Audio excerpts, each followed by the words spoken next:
Corona challenge and special में आपका स्वागत है। इसी पर हम बात करेंगे। मैं हूं मनोज सैनी। कोरोना चैलेंज मध्य प्रदेश में इस समय आंकड़े बढ़ रहे हैं और आंकड़े डरावने भी है, चिंता बढ़ाने वाले भी है, लेकिन सरकार अपनी तरफ से व्यापक इंतजाम करने की बात कह रही है। लगातार ऑक्सीजन की जहां से भी चर्चा आ रही है, यदि कहीं ट्रक रोका जाता है तो मुख्यमंत्री स्वयं आगे बढ़कर बात करते हैं और कई जगह रेमडेसिविर को लेकर भी जो चर्चाएं हो रही है उसको लेकर भी अब कहना है जानकारों का, जनप्रतिनिधियों का कि हमें इसके पीछे नहीं भागना है, इसका भी कोई रास्ता निकालना होगा। लेकिन खबर ऐसी भी है जो चिंता भी बढ़ाती है, डराती भी है कि कई जगह पर, चाहे हम शाजापुर की बात करें, दमोह की या फिर कटनी की, वहां से ऐसी खबरें आई है जब ऑक्सीजन लूट ली लोगों ने। कुछ जगह से रेमडेसिविर को लेकर भी यही आया कि आपने चोरी की घटना देखी।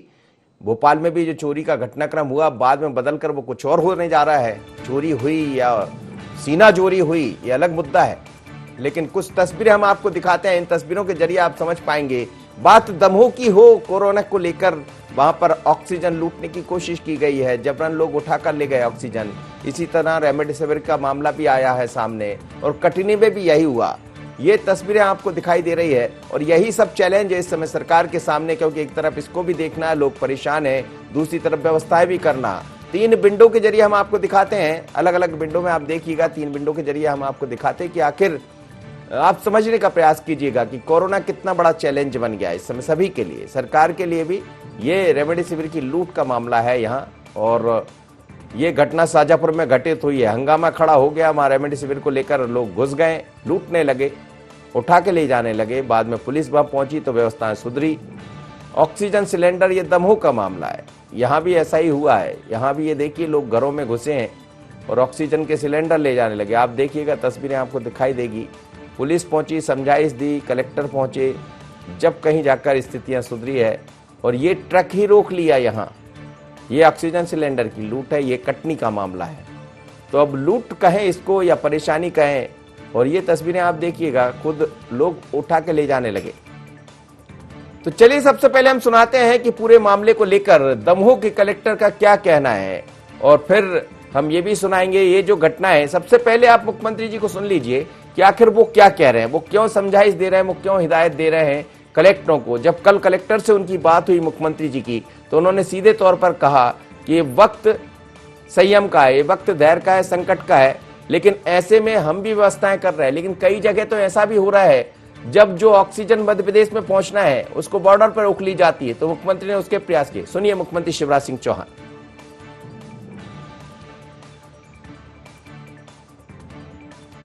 मैं जानता हूं आप कई समस्याओं से जूझ रहे हैं, लेकिन कभी कभी जीवन में ऐसा मौका आता है। कल अब 2-3 राज्यों में दिक्कत आ गई, हमारे टैंकर खड़े रहे, मुझे मुख्यमंत्रियों से बात करनी पड़ी। जितनी उपलब्धता हो सकेगी सेंट्रली उपलब्ध कराने में कोई कसर नहीं छोड़ेंगे, लेकिन उपलब्धता से बड़ा चैलेंज है वितरण, डिस्ट्रीब्यूशन ऑक्सीजन का समय पर पहुंचता है। हमारा परम कर्तव्य है कि सांस की डोर किसी की टूट ना पाए, इसलिए न्यायपूर्ण वितरण समय पर, और कोई भी बड़ा जिला रोकेगा नहीं किसी दूसरे की। काढ़ा फिर 2 करोड़ परिवारों में बांटा जाएगा, यूनिटी बढ़ाने की कोशिश भी हमारी जारी रहेगी। चलिए, तो मुख्यमंत्री शिवराज सिंह चौहान जब कलेक्टरों से बात कर रहे थे, वो समझ रहे हैं इस गंभीरता को। उनके पास भी खबरें आ रही होगी। जब खबर हमारे पास है तो ये कैसे हो सकता है कि मुखिया के कानों तक ये बात ना पहुंची हो कि फलानी जगह ऑक्सीजन लूट ली गई या किसी बॉर्डर पर रोकी गई, तो फिर उनको आगे बढ़कर कहना पड़ा है। उन्होंने कलेक्टरों से कहा कि स्थिति भयावह है, थोड़ी सी संकट में है, और जनता से भी अपील की। हमारी भी आपसे यही अपील है कि संयम मत खोइए, धैर्य मत खोइए। लेकिन जैसे ही दमोह या कटनी या शाजापुर में जो हुआ, तो जरा सुन लेते हैं वहां के जनप्रतिनिधि और कलेक्टर का क्या कहना था, फिर हम इस खबर को आगे बढ़ाएंगे। सुन लीजिए कलेक्टर दमोह। की जा रही थी, जैसे हमारा ऑक्सीजन का सिलेंडर का ट्रक आया तो कुछ लोगों ने कल रात को ऑक्सीजन के सिलेंडर उसमें से उठा लिए और अपने पेशेंट के पास ले जा करके रख दिए, जबकि जिला अस्पताल में लगातार ऑक्सीजन की आपूर्ति बनी हुई है। कहीं भी ऐसी स्थिति अभी तक निर्मित नहीं हुई है कि जहां पर ऑक्सीजन का संकट उत्पन्न हुआ हो। तो ऐसे लोगों को चिन्हित करके हम उनके खिलाफ अपराध भी पंजीबद्ध कर रहे हैं, और इसमें डॉक्टर प्रोटेक्शन एक्ट लगाने के संबंध में भी हम परीक्षण कर रहे हैं, ताकि ये स्थिति निर्मित ना हो। क्योंकि इस स्थिति से सारे मरीजों की जान खतरे में आ सकती है। अगर सारे सिलेंडर उठ के चले गए और जो सेंट्रलाइज्ड हमारी ऑक्सीजन पाइपलाइन है उसमें सिलेंडर नहीं लगे तो उससे सभी की जान खतरे में आ सकती है। सबसे अनुरोध भी है कि संयम बना के रखें, सिलेंडर और ऑक्सीजन की पर्याप्त उपलब्धता है और जो लोग ऐसी कार्रवाई करेंगे उनके खिलाफ हम कठोर कानूनी कार्रवाई करेंगे। चलिए, तो आप देख रहे थे कलेक्टर कह रहे थे कि आप थोड़ा संयम बनाकर रखिए और उन्होंने कहा कि डॉक्टर प्रोटेक्शन एक्ट के तहत भी मुकदमा दर्ज किया जाएगा और जहां जो जरूरत है उनको समझाया भी जाएगा। लेकिन आपको दो और डॉक्टरों की बाइट सुना देते हैं अलग अलग, चाहे वो शाजापुर की हो या फिर कटनी की। वहां के लोगों का क्या कहना था, जनप्रतिनिधि और डॉक्टर का, ये और सुन लीजिए फिर इस खबर को। हॉस्पिटल के नियम के अनुसार अपने हॉस्पिटल इंजेक्शन बट रहे थे वहाँ पे, तो सब लोगों को सिस्टमेटिक बट रहे थे, नीचे बट भी रहे थे, ऊपर के वार्ड में जा रहे थे, 2 वार्ड बचा था। इतने में कुछ लोगों हंगामा करने की कोशिश की, तो मैंने जैसे से यहाँ के गार्ड थे हमारे चौकी के, उनने उनको शांत किया। जैसे से हम इधर आए, उधर आके हम चैनल लगवा दिया थोड़ी देर के लिए, जब तक चौकी से पुलिस ने आज तक फिर हमने लगवा दिया था। इतने में उन 2-4 लोगों ने, किसी ने वो चैनल का गेट खोल के उसको ठोक के एकदम से ऊपर दौड़े और हम लोग फिर बच के भागे उधर से तैसे करके। कल हमारे यहाँ जबरदस्ती है ना, वो लोग सिलेंडर अपने खुद उठा के रिश्तेदार को लगाने की कोशिश कर रहे थे। ये चीज गलत है। रिस्ट्रेन रखें और हमें सहयोग दें, हम हर मरीज को ऑक्सीजन देंगे। रेमडेसिविर यस शॉर्ट सप्लाई में है और मेरा एक अनुरोध रहेगा कि इधर उधर से सिफारिश कराने की जगह जो हमारे प्राइवेट अस्पताल के चिकित्सक हैं वो भी है ना, जो प्रॉपर इंडिकेशन है सिर्फ उसमें लिखें। अब आप अंदाजा लगाइएगा कि कितना बड़ा चैलेंज है। एक तरफ जब ऑक्सीजन मध्य प्रदेश के लिए निकलती है तो उसको बॉर्डर पर रोक लिया जाता, मुख्यमंत्री को आगे आना पड़ता है, चाहे बात राजस्थान की करें या उत्तर प्रदेश की, उनको बात करना पड़ा दिल्ली मुख्यमंत्री से भी, और फिर कई स्थितियां बेहतर हुई। अभी भी ये कहा जा रहा है कि 2 हमारे ऑक्सीजन के जो टैंकर है वो कहीं बीच में अटके हुए हैं, सरकार उसके लिए भी बात कर रही। दूसरी तरफ कलेक्टर और बाकी जो अधिकारी वो भी समझाइश दे रहे हैं कि संयम और धैर्य से काम लीजिए, यानी काम करने वालों को भी बड़ी दिक्कत है और जिन्हें नहीं करना, जिन्हें अपने लिए सिलेंडर की जरूरत है, वो भी इस तरह हावी होंगे। तो आप सोचिए ये कैसे कोरोना वॉरियर्स है, इनको सलाम किया जाना चाहिए इस समय, चाहे अफसर हो डॉक्टर हो, लेकिन सबको संयम और धैर्य की जरूरत है। आपको एक और जानकारी मिल जाएगी अभी थोड़ी देर में, मैं देता हूं कि रेमडेसिविर जिसके पीछे आप भाग रहे हैं उसकी कमी भी है, देश के अंदर उपलब्ध नहीं है। ये कोई और नहीं कह रहे हैं, बल्कि लगातार इंदौर के लिए प्रयासरत भारतीय जनता पार्टी के महासचिव कैलाश विजयवर्गीय कह रहे हैं। आज उन्होंने कलेक्टरों की बात की, तमाम अफसरों से बात की, हर जिले से बात की जो मालवा में आते हैं, और उसके बाद व्यवस्थाएं प्रॉपर करने की कही है। लेकिन उन्होंने कहा कि इसका कुछ और उपाय भी ढूंढना पड़ेगा। क्या कहा कैलाश विजयवर्गीय ने, जरा इनको भी सुन लीजिए फिर इस खबर को आगे। जो इंजेक्शन है वह बाजार में मिल नहीं रहा है, डॉक्टर लिख देते हैं, बेचारा वो पर्ची लेके घूमता रहता है।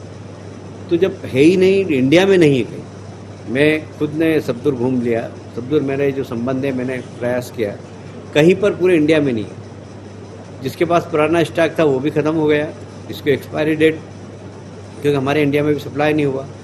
नकली हो सकता है मिल रहे हो, तो वो भी इसलिए टोसी के भरोसे नहीं रहना चाहिए, उसका अल्टरनेट ढूंढें। आज बैठक में बात करेंगे वो लोग, डॉक्टर्स की बैठक लेकर, उसका अल्टरनेट क्या हो सकता है जो बाजार में उपलब्ध है उसका प्रयोग करें। चलिए, तो हम आपको बता दे रहे हैं कि आप जिस रेमडेसिविर को लेने जा रहे हैं कहीं ऐसा तो नहीं कि आपके हाथ में नकली आ जाए, क्योंकि खुद कैलाश विजयवर्गीय बहुत ही इस मामले में संवेदनशील है, उनके संबंध भी बहुत है और इंदौर में होने के नाते बड़े बड़े व्यापारी या जो भी कंपनियां हैं उनसे सीधे उनकी बात होती है। और उन्होंने, आपने कुछ दिन पहले देखा, व्यवस्थाएं भी करवाई थी। मुख्यमंत्री शिवराज सिंह चौहान भी लगातार लगे हैं, लेकिन व्यवस्थाओं के बीच में जब जो चीज उपलब्ध नहीं होगी तो वो आएगी कहां से, तो उसका रास्ता भी अब निकाला जा रहा है। मेरे साथ आकाश जुड़े, हमारे ब्यूरो चीफ आकाश से समझ लेते हैं। आकाश, स्थिति विकट है, संकट है, सरकार भी मुश्किल में इस बात को लेकर कि कहां कहां व्यवस्थाएं करे। इंजेक्शन खत्म हो रहे हैं, ऑक्सीजन की जितनी जरूरत उतनी है नहीं, कई जगह लूट की खबरें आ रही है। चैलेंज उन कोरोना वॉरियर्स के लिए भी, चाहे डॉक्टर्स हो या बाकी अन्य, चैलेंज सरकार के लिए भी, इसीलिए कोरोना चैलेंज है।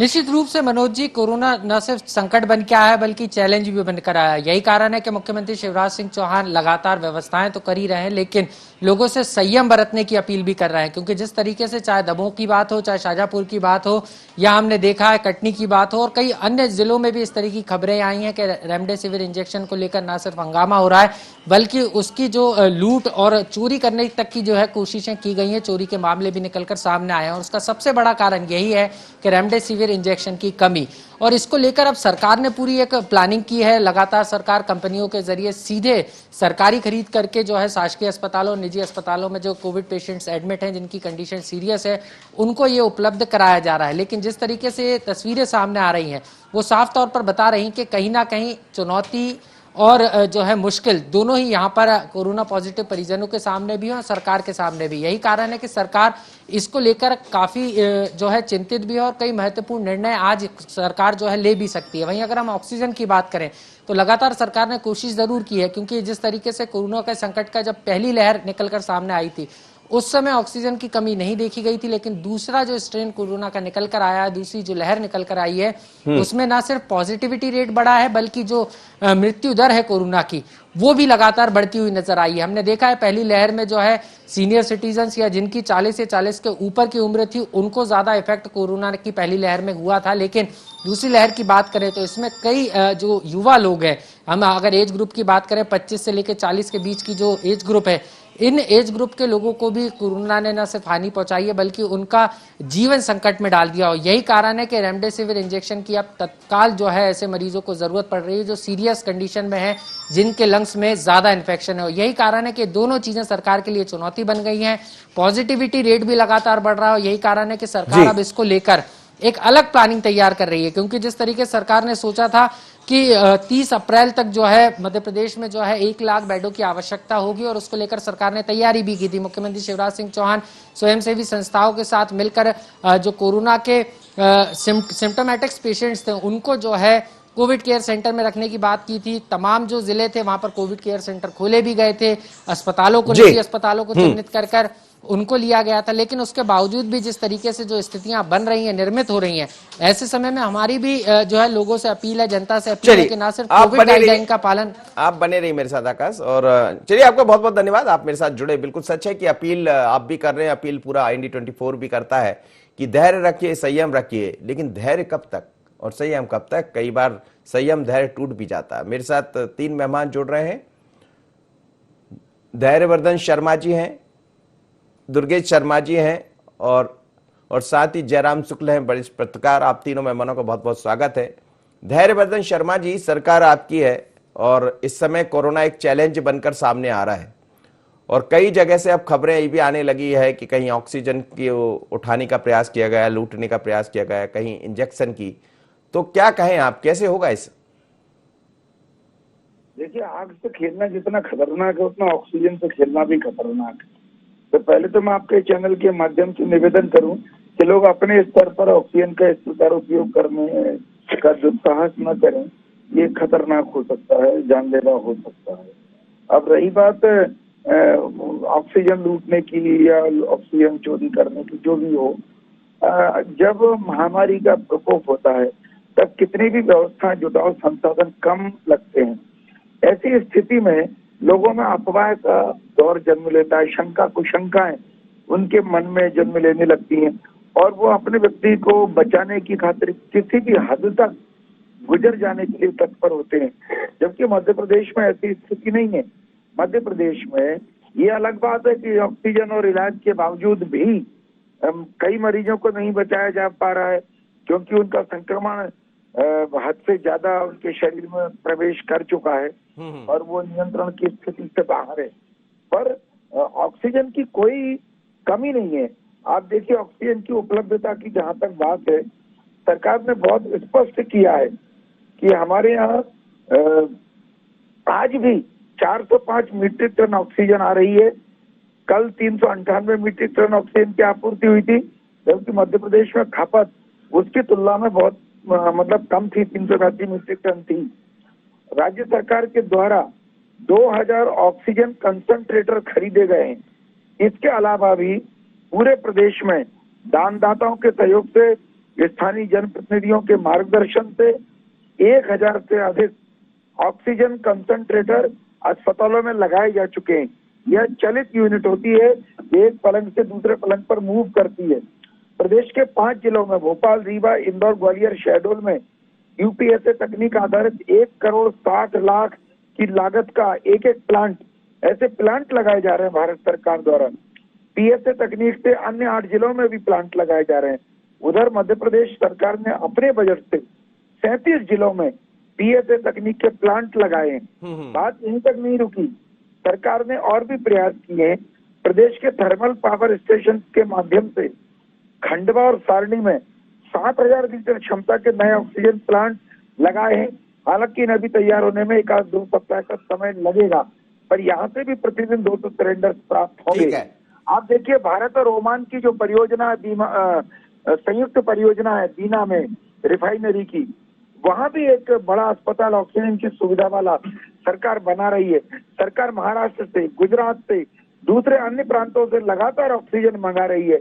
इसलिए लोगों को संयम रखना चाहिए। चलिए, संयम और धैर्य की जरूरत है। धैर्यवर्धन जी, आपने पूरा एक ब्यौरा भी दे दिया है, लेकिन जो स्थितियां हैं उसको लेकर मुख्यमंत्री शिवराज सिंह चौहान भी समझ रहे हैं। जरा मुख्यमंत्री जी को सुन लेते हैं, फिर दुर्गेश शर्मा जी से इस पर प्रतिक्रिया मैं ले लेता हूं। दुर्गेश जी मेरे साथ जुड़े हैं, जयराम शुक्ल साहब मेरे साथ जुड़े हैं, वरिष्ठ पत्रकार। एक बार मुख्यमंत्री शिवराज सिंह चौहान साहब को सुन लीजिए कि वो क्या कह रहे हैं। मैं जानता हूं आप कई समस्याओं से जूझ रहे हैं, लेकिन कभी कभी जीवन में ऐसा मौका आता है। कल ही अब 2-3 राज्यों में दिक्कत आ गई, हमारे टैंकर खड़े रहे, मुझे मुख्यमंत्रियों से बात करनी पड़ी। जितनी उपलब्धता हो सकेगी सेंट्रली उपलब्ध कराने में कोई कसर नहीं छोड़ेंगे, लेकिन उपलब्धता से बड़ा चैलेंज है वितरण, डिस्ट्रीब्यूशन ऑक्सीजन का समय पर पहुंच जाए। हमारा परम कर्तव्य है कि सांस की डोर किसी की टूट ना पाए, इसलिए न्यायपूर्ण वितरण समय पर, और कोई भी बड़ा जिला रोकेगा नहीं किसी दूसरे की। काढ़ा फिर 2 करोड़ परिवारों में बांटा जाएगा, यूनिटी बढ़ाने की कोशिश भी हमारी जारी रहेगी। चलिए, दुर्गेश शर्मा मेरे साथ जुड़े हुए हैं। धैर्यवर्धन जी को आपने सुन लिया होगा दुर्गेश जी, लेकिन कुछ तस्वीरें ऐसी आई है जो चिंता बढ़ाने में, चिंता तो हर जगह है, पर इस समय संयम और धैर्य की जरूरत है, ये बात भी सच है। दुर्गेश जी।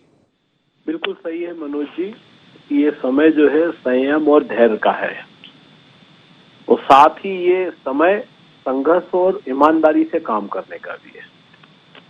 दुर्भाग्य है कि हम हर अपेक्षाएं उससे कर रहे हैं जिसको आपसे अपेक्षा है, और सरकार पूरी अपेक्षा जनमानस से कर रही है, और जबकि सारी जवाबदेही और सारी अपेक्षाएं सरकार से होती है और होना चाहिए, और उन्हीं की जवाबदेही। सरकारी अस्पताल लिख के दे रहे हैं कि आपके पेशेंट का जो एम्स का आज पेपरों में छपा है कि यदि किसी कारण मृत्यु हो जाती है ऑक्सीजन की कमी के कारण, तो हम जवाब दे रहे हैं। इसका मतलब है कि ऑक्सीजन की कमी है। जब सरकारी अस्पताल में इंजेक्शन पहुंचते हैं तो वो वहां से गायब हो जाते हैं। 2 दिन पहले तक हम सुन रहे थे कि 863 इंजेक्शन चोरी हो गए। आज हम समाचार पत्रों के माध्यम से जानकारी पाते हैं कि चोरी नहीं हुए, हेराफेरी हो गई। आखिर सरकार की तरफ से आम जन मानस में मैसेज क्या देना चाह रही है सरकार? क्या चाहती है कि देश के अंदर अराजकता फैल जाए? क्योंकि ये सारी जो जानकारियां या ये जो सारे समाचार आ रहे हैं, ये कहीं ना कहीं सरकारी एजेंसियों से निकल के आ रहे हैं, और सरकारी एजेंसियों से के ही दायरे के मामले हैं। तो यदि अराजकता की स्थिति निर्मित करवाना ही सरकार का ध्येय हो गया है तो कुछ कहा नहीं जा सकता। और यदि सरकार चाहती है कि अराजकता ना फैले तो उनको इन सब चीजों पर विराम लगाना चाहिए, सख्ती से कार्रवाई करना चाहिए। जी, चलिए, जयराम शुक्ल साहब भी जुड़े मेरे साथ, वरिष्ठ पत्रकार है। सर, स्थिति बहुत चैलेंजिंग है इस समय सभी के लिए, हम सबके लिए भी, कि यदि हम गलती से निकल जाए, मास्क ना लगाएं तो पता लगा हम खुद कोरोना हो जाए। लोगों को घर में बंद रहना है, व्यवस्थाएं जुटाना है ऑक्सीजन की और इंजेक्शन की। अभी कैलाश विजयवर्गीय जी कह रहे थे कि रेमडेसिविर पूरे देश में नहीं है, तो ऐसे कई तरह के चैलेंज है, लेकिन खबरें थोड़ी सी अब अलग तरह की भी आने लगी है। कैसे इस चैलेंज से पार पाएंगे? देखिए, क्या है, कोई भी आपदा हो अपने साथ अराजकता लेके आती है, और ये शासन का और समाज का दोनों का संयुक्त प्रयास होता है कि वो अराजकता जो है तो इतनी हद तक नहीं पहुंचे कि लोग एक दूसरे पर अविश्वास करना और मरने मारने पे लूटने पाटने में जुट जाएं। तो एक निश्चित तौर पे ये बड़ा स्वाभाविक, मनुष्य का बड़ा स्वाभाविक गुण है कि मरने के पहले तक आदमी का जिंदगी से इतना मोह होता है, कुछ भी कर जाए गुजरने के लिए तैयार हो जाता है वो। तो एक ये भावनाएं तो प्रबल है। दूसरा क्या है कि आपको सही आंकड़े पेश नहीं कर रहे, तो एक भ्रम की स्थिति भी पैदा हो रही। देखिए, मेरा जो अपना मानना है, एक खबर अभी कल मंगलवार की आई, 1588 मरीज स्वस्थ होकर अपने घर लौटे। एक प्रोपोर्शन वाइज भी खबरें दी जानी चाहिए कि यदि 1000 मरीज भर्ती हुए हैं, उसमें इतने स्वस्थ होकर लौटे हैं और इतने ईश्वर की कृपा से नहीं बच पाए। जी जी। तो इस तरीके की भी एक क्लैरिटी लोगों के दिमाग में भय इतना भयंकर भर दिया जाता है। अफवाह कि हवा में, वायुमंडल में वायरस फैल गया है, इसमें वायरस फैल गया है, तो वो उतनी भयावह स्थिति नहीं है जितनी भयावह स्थिति प्रचारित करके रख दी गई है। आप देखेंगे पृथ्वी बहुत तरीके की फैलती रही है।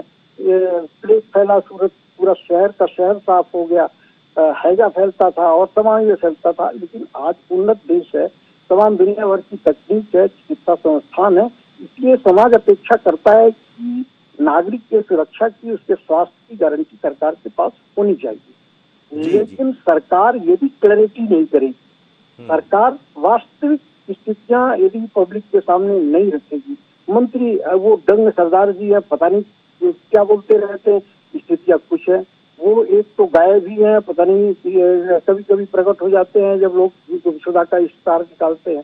लेकिन इन सबके बावजूद भोपाल में भी है, विश्वास सारंग है, बहुत अच्छा काम कर रहे हैं हमारे रीवा में। राजेंद्र शुक्ल जी जान से अपने जान की परवाह किए बगैर कोविड पेशेंट के बीच में रहते हैं। संजय शुक्ला जी हैं इंदौर में। तो ऐसे वॉरियर्स हैं जो जनप्रतिनिधि हैं और जनता के जिनके वोट से चुन के आए, उनकी जिंदगी जब दांव में लगी है, तो ये ऐसे बहुत से लोग हैं। राजेंद्र शुक्ल जी ने एक कोरा पत्र दे दिया कलेक्टर को कि इसने हमारी विधायक से पूरी राशि निकाल लीजिए आप। उनकी देखा देखी कई और विधायकों ने दे दिया।